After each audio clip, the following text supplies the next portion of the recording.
السلام عليكم ورحمة الله وبركاته. إن الحمد لله نحمده ونستعينه ونستهديه ونستغفره ونتوب إليه ونعوذ بالله من شرور أنفسنا ومن سيئات أعمالنا. من يهده الله فلا مضل له ومن يضلل فلا هادي له. أشهد أن لا إله إلا الله وحده لا شريك له وأشهد أن محمدا عبده ورسوله. يا أيها الذين آمنوا اتقوا الله حق تقاته ولا تموتن إلا وأنتم مسلمون. يا أيها الناس اتقوا ربكم الذي خلقكم من نفس واحدة وخلق منها زوجها وبث منهما رجالا كثيرا ونساء واتقوا الله الذي تساءلون به والأرحام إن الله كان عليكم رقيبا. يا أيها الذين آمنوا اتقوا الله وقولوا قولا سديدا يصلح لكم أعمالكم ويغفر لكم ذنوبكم ومن يطع الله ورسوله فقد فاز فوزا عظيما. وقال النبي صلى الله عليه وسلم فإن أصدق الحديث كتاب الله وخير الهدي هدي محمد وشر الأمور محدثاتها فإن كل محدثة بدعة وكل بدعة ضلالة وكل ضلالة في النار. Ahibati fillah rahimani wa rahimakumullah. Jamaah salat maghrib, jamaah salat masjid Al-Mukhlisin rahimani wa rahimakumullah. Alhamdulillah kita berjumpa kembali dalam kajian rutin kita membahas kitab Syarhu Usuli Sunnah lil Imam Ahmad bin Hanbal, penjelasan pokok-pokok ajaran Islam yang diambil dari kitab Ushul Sunnah karya Imam Ahmad bin Hanbal yang disusun oleh Syekh Profesor Dr. Abdul Aziz Ar-Razihi hafizahullah ta'ala. Salawat serta salam semoga tercurah limpahkan kepada Nabi besar Nabi Muhammad SAW, kepada keluarganya, para sahabatnya dan umatnya, dan senantiasa kita mohon taufik kepada Allah SWT agar Allah berkenan menurunkan ilmunya melalui kitab ini sehingga kita bisa mengambil faidah, bisa mengamalkannya sebagai bekal untuk menghadap Allah SWT. Qala al-mu'allifu Syekh Abdul Aziz Ar-Razihi, beliau membawakan perkataan Imam Ahmad rahimahullah ta'ala, wa tasdiqu bil ahadisi fihi wal imanu bihi, di halaman yang ke-40. Ay tasduqu bil ahadisi al waridati fil qadari wa tu'minu biha wa hadha huwa madhhabu salaf. Membenarkan semua hadis-hadis dari Nabi Sallallahu Alaihi Wasallam dan mengimaninya, yaitu membenarkan hadis-hadis yang berkaitan dengan qadar, dengan takdir, dan wajib mengimaninya. Inilah keyakinan salaf, keyakinan Nabi dan seluruh sahabat. Wa qawluhu la yuqalu lima wala kaifa, tidak boleh kita mengutarakan pertanyaan kenapa dan bagaimana. Maknahu, maksudnya adalah la yuqalu lima fil af'ali wala kaifa fis sifati, tidak boleh kita bertanya kenapa Allah berbuat begini dan begitu. Tidak boleh bertanya bagaimana sifat-sifat Allah. Kenapa? Karena para imam ahlu sunnah dari zaman ke zaman mereka membawakan pemahaman dengan riwayat sampai kepada para sahabat, sampai kepada Rasulullah. Mereka tidak pernah mempertanyakan perbuatan Allah dengan kalimat kenapa, dan mereka juga tidak pernah mempertanyakan dengan pertanyaan bagaimana tentang sifat-sifat Allah. Banyak sekali riwayat-riwayat yang sampai kepada kita melalui para ulama. Para sahabat itu jumlahnya bukan 10-20. Para sahabat jumlahnya ratusan ribu. Ada sahabat yang senior, ada sahabat yang pertengahan, ada sahabat yang junior. Sebagaimana sudah dijelaskan sebelumnya, tingkatan-tingkatan para sahabat itu berbeda-beda. Yang jelas jumlah mereka itu banyak sekali. Tidak ada satupun yang suka memperdebatkan atau mengucapkan pertanyaan kenapa Allah berbuat begini dan begitu. Dan mereka tidak pernah memperdebatkan dengan menyampaikan pertanyaan bagaimana sifat Allah. Sikap mereka itu lalu kemudian dicontoh oleh para ulama Ahlus Sunnah berikutnya sampai kepada kita melalui kitab ini. Kitab ini disusun pada abad antara abad kedua dan ketiga Hijriah, sangat dekat sekali. Sementara kaum muslimin yang sering mengambil referensi dari ulama abad antara ketiga dan keempat, dari Abul Hasan al-Ash'ari, sering mengotak-ngatik tentang sifat-sifat Allah, maka pertanyaan yang diarahkan untuk mengotak-ngatik sifat-sifat Allah itu tidak sesuai dengan manhaj, dengan tata cara beragamanya Rasulullah dan para sahabat. Fala taqul, maka janganlah engkau coba-coba bertanya lima fa'alallahu kada, kenapa Allah berbuat seperti itu. Seorang ahlu sunnah wal jamaah bal salima, dia wajib untuk menerima liqodo ilahi wa qadaruhu, apa saja yang sudah Allah takdirkan. Ya. Kenapa ya Rasulullah ayah saya mati dalam keadaan kafir? Gak pernah ada sahabat bertanya seperti itu. Bahkan Rasulullah sendiri sedih dengan kematian, dengan wafatnya paman tercinta beliau Abu Thalib. Tapi beliau tidak pernah mempertanyakan, kenapa engkau ya Allah mentakdirkan pamanku yang sangat baik, yang sering membantu dakwahku, yang sering melindungi aku dari kejahatan orang-orang musyrik Mekah, kenapa engkau takdirkan beliau wafat di atas kesyirikan? Tidak pernah bertanya seperti itu.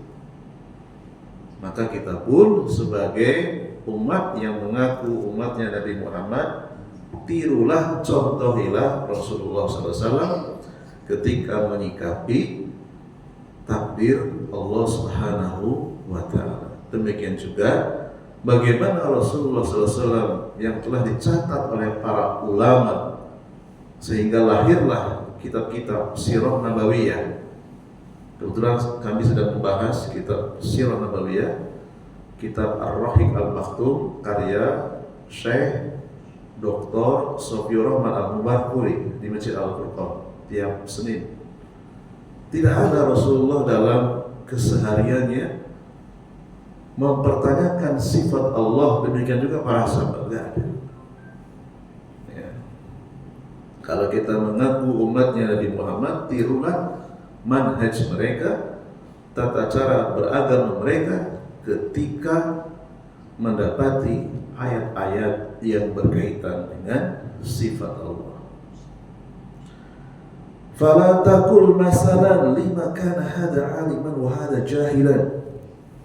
Tidak pernah di antara mereka bertanya kenapa si fulan itu alim, kenapa si fulan Allah takdirkan jahil. Tidak pernah. Ya. Lima hadza fakirun wa hadza ghaniyun. Kenapa Allah mentakdirkan tetangga sebelah kanan saya fakir sementara tetangga sebelah saya kaya? Mereka meyakini bahwa segala sesuatu yang Allah takdirkan, Allah mentakdirkannya dengan keadilan. Itu yang dikenal oleh para sahabat. Lima kana hadza ya'ishu mi'ata sanatin wa yamutu syaikhan. Tidak pernah di antara sahabat yang jumlahnya ratusan ribu mengeluarkan pertanyaan yang tidak ada manfaatnya. Kenapa kok si fulan hidupnya sampai 100 tahun ya? Kenapa si fulan mati di umur yang sangat tua? Wa hadza yamutu sabban. Kenapa si fulan mati dalam keadaan usia yang sangat muda? Itu pertanyaan-pertanyaan yang tidak sejalan dengan pemahaman Nabi dan para sahabatnya. Karena itu adalah wilayah, itu adalah domain ketetapan Allah SWT. Sesuatu yang sudah ditetapkan oleh Allah tidak perlu kita mempertanyakan, kecuali ada penjelasan dari Nabi, pasti akan diriwayatkan. Selama tidak ada penjelasan, maka kita tidak perlu mempertanyakan sesuatu yang tidak berfaedah. Famasalu hadhihi al-umuri hiya sirullahi fil qadari. Perkara-perkara yang disebutkan tadi itu adalah rahasia Allah. Allah mentakdirkan, itu adalah rahasia Allah. La tas'alu anha bi lima wala bi kaifa. Tidak boleh engkau bertanya kenapa dan bagaimana. Karena demikianlah sikap seorang Rasulullah SAW dan juga para murid-muridnya, tidak pernah mempertanyakan apapun yang Allah perbuat, apapun yang Allah takdirkan. Walihada yaqulu at-Tahawi, oleh karenanya Al-Imam At-Tahawi disebutkan dalam kitabnya Al-Aqidah At-Tahawiyah halaman 32, wal qadaru sirrullahi ta'ala fi khalqihi. Takdir itu rahasia Allah yang Allah takdirkan kepada makhluknya. Hajabahu an anami. Allah menutup sesuatu yang ditutup itu rahasia. Allah menutup dari para hambanya. Hajabahu anin nas wa nahahum an maramihi. Allah mencegah makhluknya mengetahui dengan rinci maksud Allah mentakdirkan, tujuan Allah mentakdirkan, Allah halangi. Wa man sa'ala lima fa'ala faqad radda hukmal kitabi. Para sahabat adalah orang-orang yang sangat cerdas. Mereka tahu konsekuensinya. Kalau mempertanyakan apa yang sudah Allah perbuat, itu sama saja telah menolak hukum yang ada di dalam Al-Quran. Karena dianggap lancang. Mempertanyakan Allah itu perbuatan yang lancang. Wa man radda hukmal kitabi kana minal kafirina. Barang siapa yang suka menolak hukum yang ada di dalam Al-Quran, maka orang tersebut bagian dari orang-orang kafir. Yang memang akhlak orang-orang kafir itu akhlak yang buruk, yang suka mempertanyakan apa yang Allah tetapkan di dalam Al-Quran, sehingga ujung-ujungnya mereka tidak beriman. Kalau Allah Ta'ala memberikan panduan yang sangat jelas, haramnya kita mempertanyakan ketetapan Allah. Tidak bolehnya kita mempertanyakan perbuatan Allah, yaitu Al-Anbiya ayat 23. A'udzubillahi minasyaitonirrajim. La yus'alu. Allah tidak boleh ditanya, tidak boleh dimintai pertanggungjawaban, tidak boleh diminta LPJ, laporan pertanggungjawaban, amma yaf'alu, atas apapun yang Allah takdirkan, atas apapun yang Allah lakukan. Tidak mungkin terdakwa minta pertanggungjawaban kepada hakim. Mungkin nggak di persidangan seorang terdakwa minta pertanggungjawaban kepada bapak hakim? Mustahil. Tentunya hakimlah yang minta pertanggungjawaban dari terdakwa.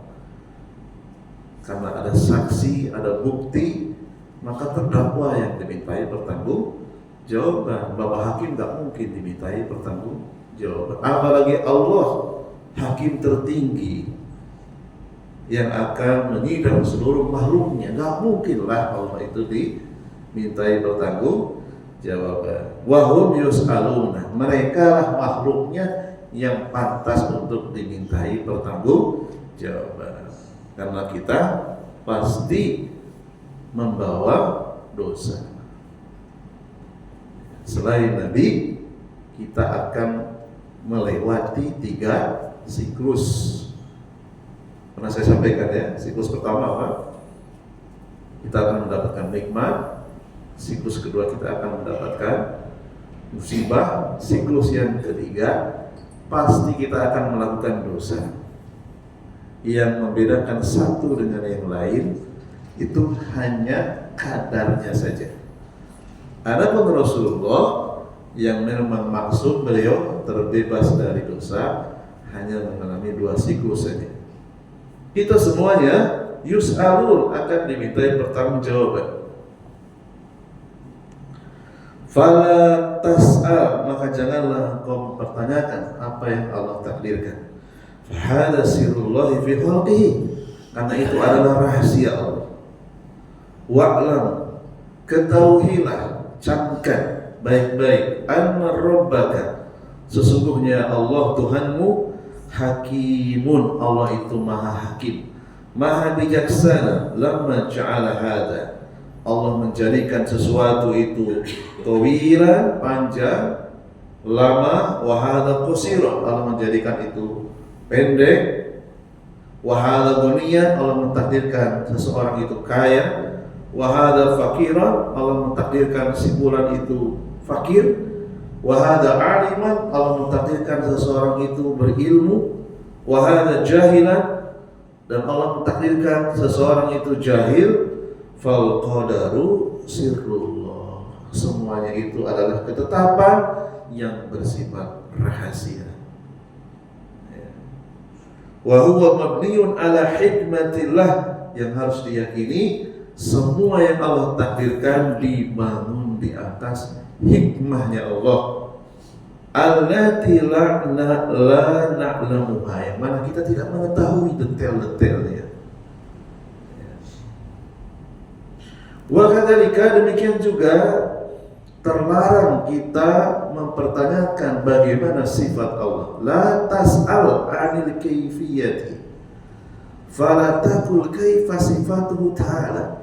Tidak boleh engkau mempertanyakan bagaimana sifat-sifat Allah, karena ratusan ribu para sahabat tidak ada satupun yang mempertanyakan sifat-sifat Allah. Kaifa istawa, demi Allah tidak ada ratusan sahabat yang pernah bertanya di hadapan Nabi seperti apa Allah beristiwa, tak pernah. Ratusan ribu para sahabat, baik yang junior, pertengahan, ataupun yang senior, apalagi tidak pernah mereka. Kalau ada pasti ada riwayatnya. Karena tidak ada riwayatnya, makanya tidak perlu kita mempertanyakan seperti apa sifat Allah, kecuali kita menyandarkan kepada dalil yang sahih saja. Bal tu'minu bil istiwa, semuanya ratusan ribu para sahabat, Rasulullah mencontohkan kepada mereka untuk beriman kepada istiwanya Allah, Allah di atas arsy. Wala tas'al 'anil kaifiyati, tidak boleh mempertanyakan seperti apa Allah beristiwa. Tidak boleh mempertanyakan apakah Allah beristiwa dengan cara seperti manusia duduk, seperti manusia berbaring, seperti manusia berdiri. Tidak boleh, karena akidah yang pernah diajarkan Nabi kepada ratusan para sahabat, tidak ada satupun yang mempertanyakan itu. Ya, ya. Kurang kerjaan. Makanya ada dulu di Mad Ilmi, ketika saya menuntut ilmu, ada pertanyaan tinggi, Nabi Adam itu berat badannya berapa? Itu kan pertanyaan yang nggak ada manfaatnya. Tingginya berapa meter, berat badannya berapa? Itu pertanyaan yang nggak ada faedahnya, gitu ya.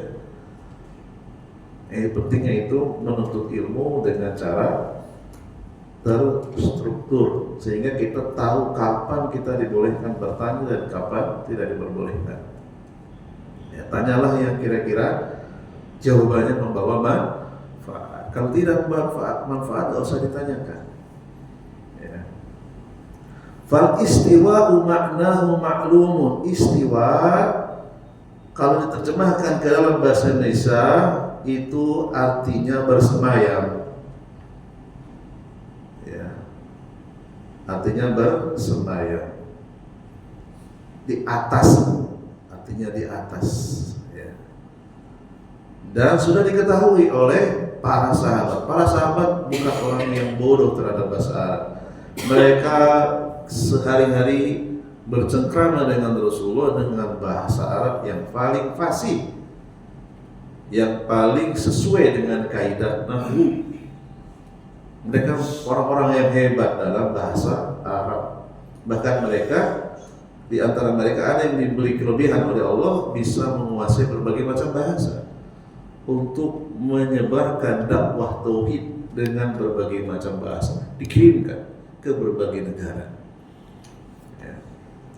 Lakin la tas'al 'anil kaifiyati fatu'minu bi anna Allah istawa 'alal arsy.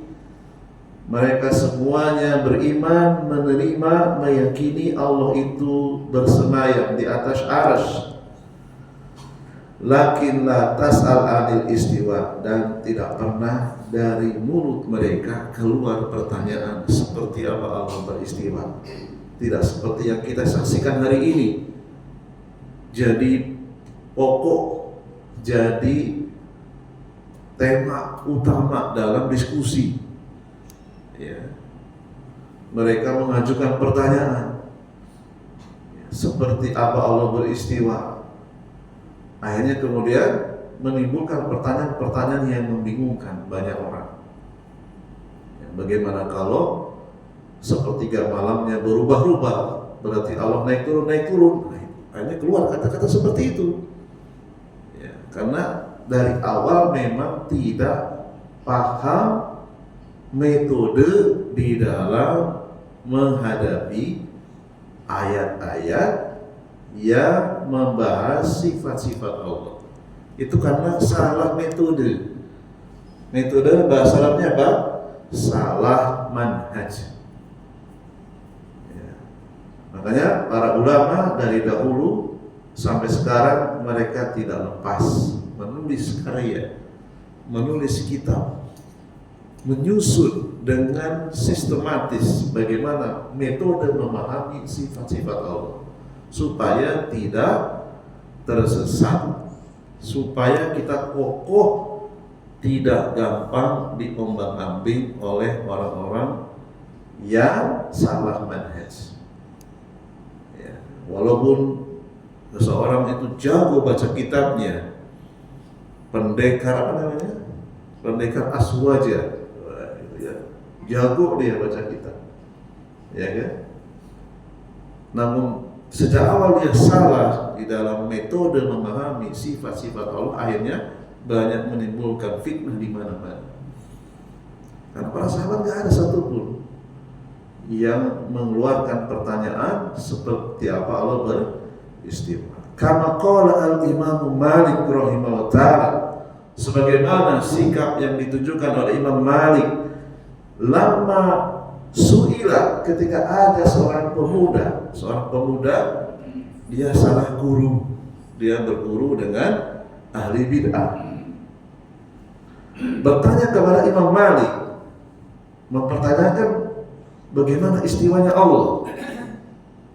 Ya, Imam Malik, beliau adalah imam Ahlus Sunnah wal Jamaah yang terkenal, imam Darul Hijrah, imam yang diakui keilmuannya oleh dunia, tinggal di Madinah. Beliau penulis kitab hadis Al-Muwatta, tahu bagaimana para sahabat menyikapi ayat-ayat tentang sifat-sifat Allah. Dengan tegas Imam Malik mengucapkan al-istiwa'u ma'lumun, istiwa itu sudah diketahui oleh Nabi dan seluruh para sahabat. Wal kaifu majhulun, mempertanyakan bagaimana istiwanya Allah, ini sesuatu yang majhul, sesuatu yang aneh, yang tidak diketahui sebelumnya, tidak pernah dipertanyakan sebelumnya.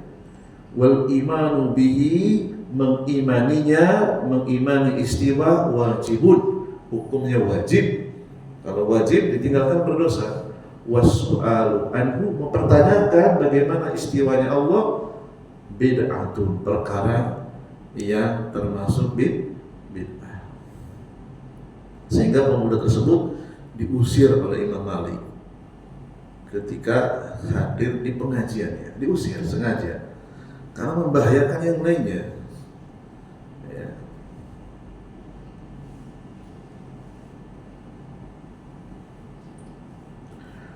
Wa mislu hadza aidan, demikian juga ayat atau sifat atau dalil yang menjelaskan an-nuzul, Allah turun, ya.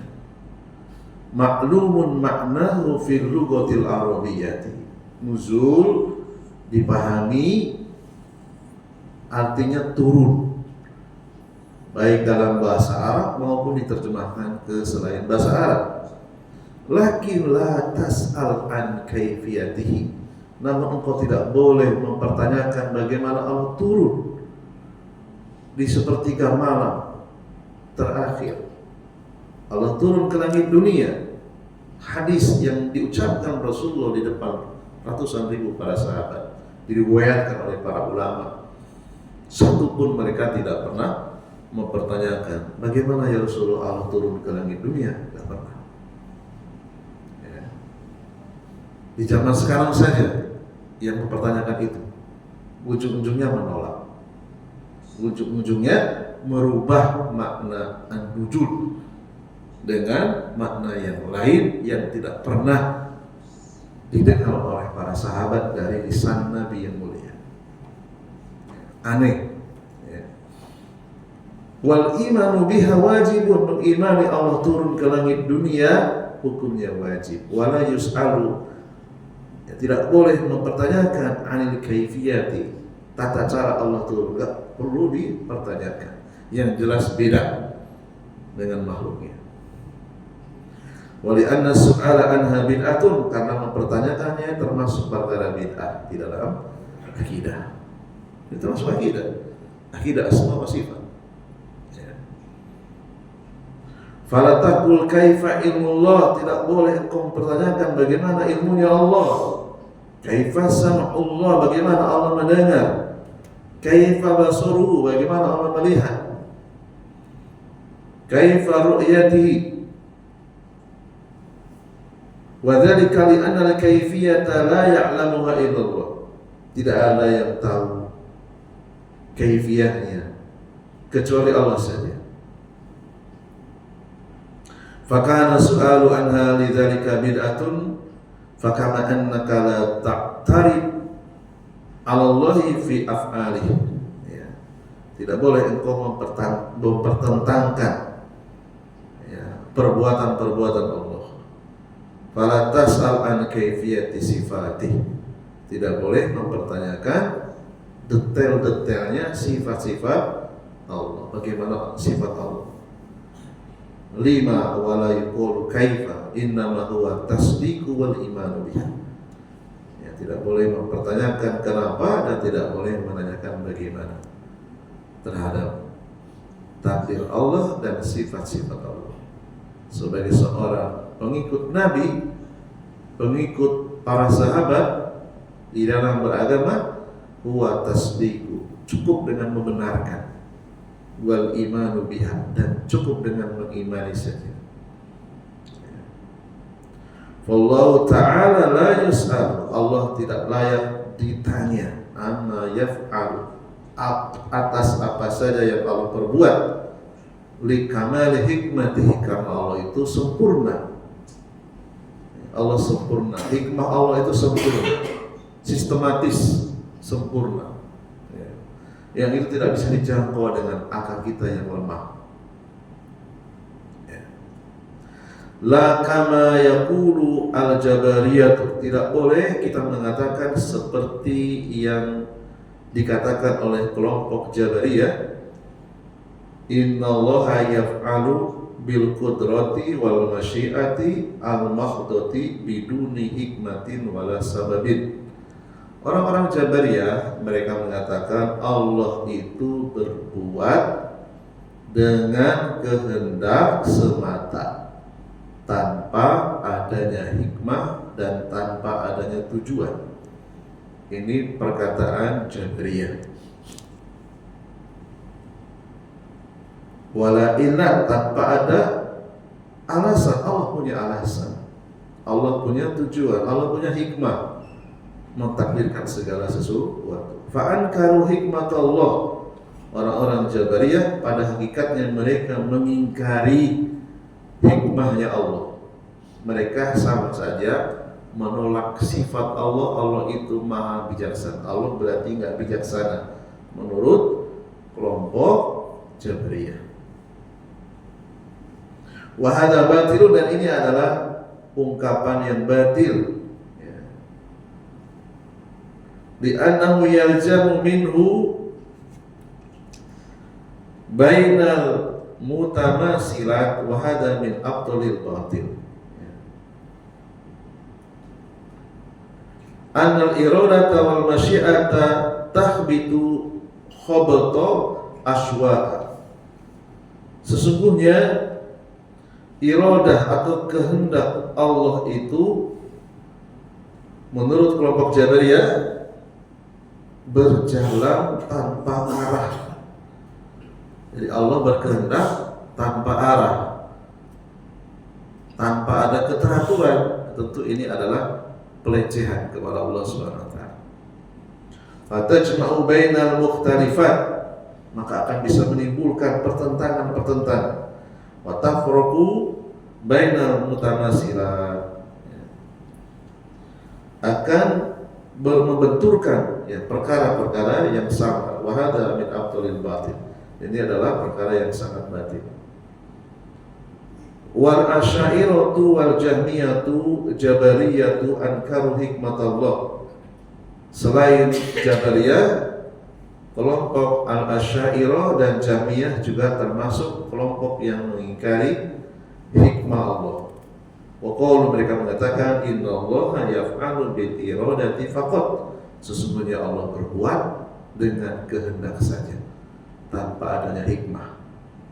Tentu saja penulis mengucapkan ini bisa dipertanggungjawabkan, sudah melakukan riset, melakukan studi pustaka yang dikarang oleh ulama-ulama Asy'ariyah dan ulama-ulama Jahmiyah.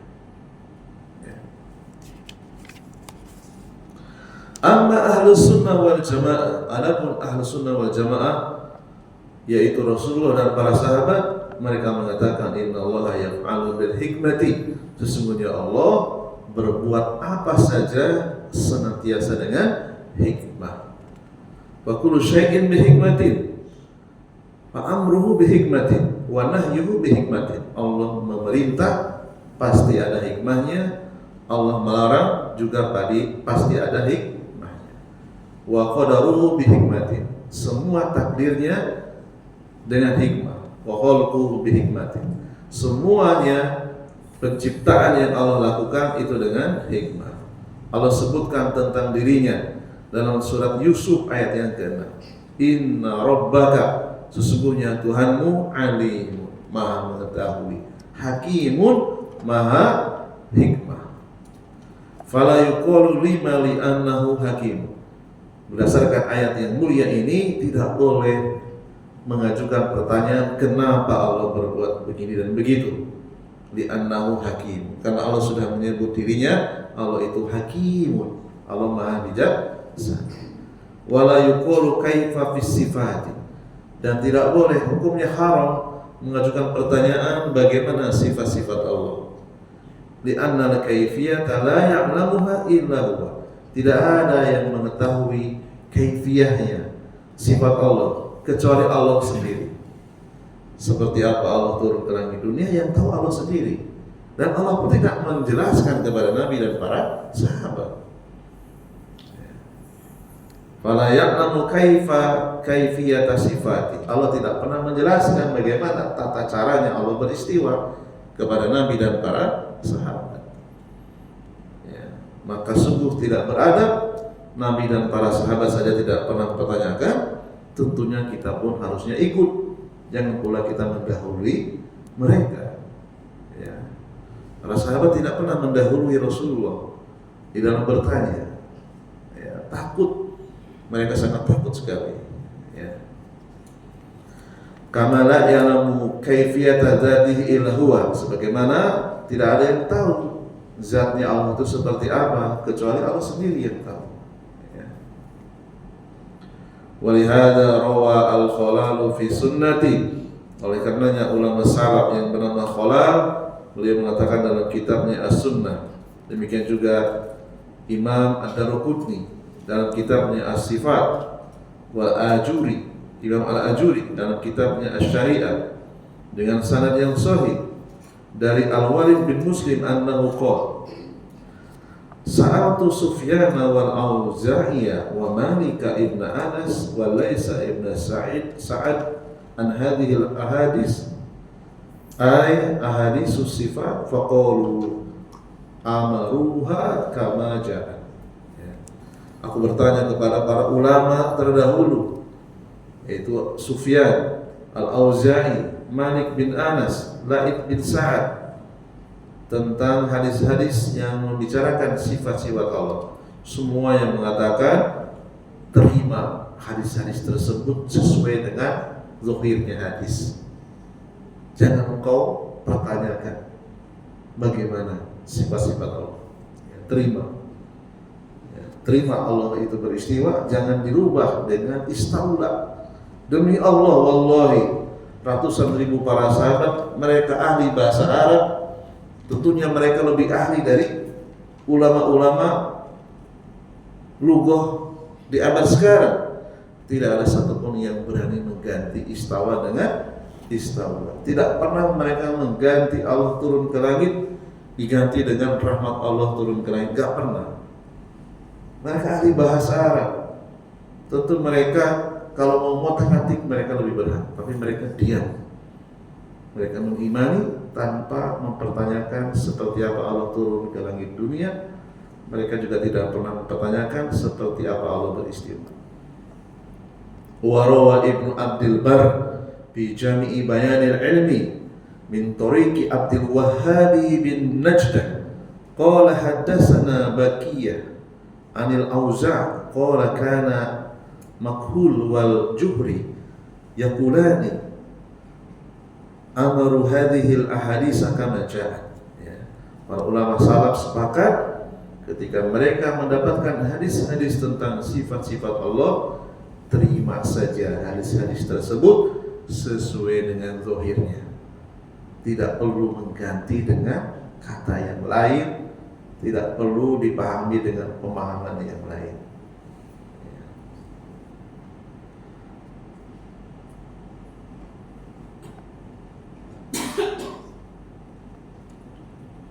Demikian juga diriwayatkan oleh Abdullah putra Imam Ahmad dalam kitab As-Sunnah dengan sanad yang sahih dari Waqi bin Al-Jarrah, nusallimu hadhil ahadisa, kami terima semua hadis-hadis yang datang dari Nabi, wala naqulu kaifa kada wala lima kada. Kami tidak pernah mempertanyakan sifat-sifat Allah, bagaimana sifat-sifat Allah dan kenapa Allah turun, kenapa Allah beristiwa, tidak pernah.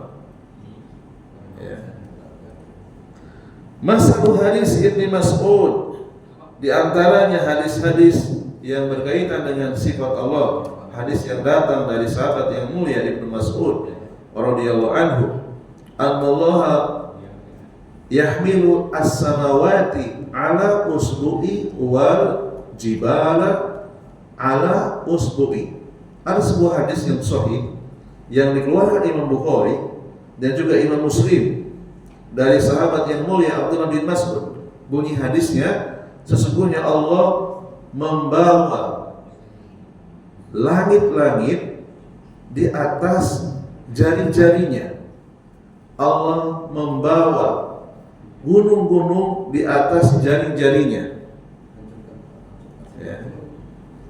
Ratusan ribu para sahabat, mereka tidak ada yang mempertanyakan seperti apa Allah membawa langit-langit, seperti apa jari-jarinya Allah, nggak pernah.